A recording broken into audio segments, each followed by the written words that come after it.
拍第一部的叫《神行交手》，棒就大卖座。大卖座之后呢，马上有人出来，我们神行交手他们有什么鬼手啊，猫手啊，好了，我们马上改了，就拍醉拳。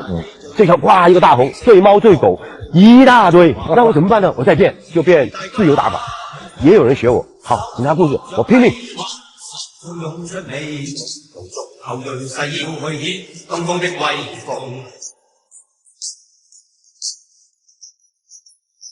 不懼強敵，不怕假風洶湧，心中緊記隆重東方的威風，道還難讓你與我將一生都獻奉。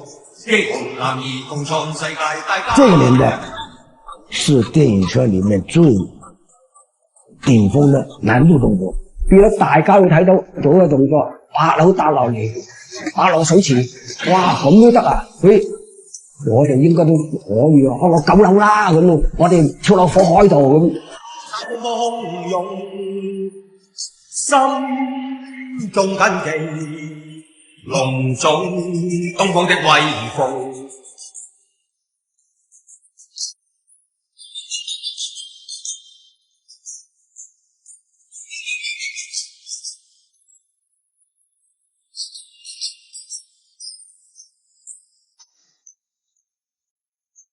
龍在大地聚滿正氣，傾醒東方醉夢。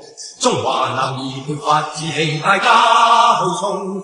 手中握着計劃，心中湧出美夢，同族後鋭勢要去顯東方的威風。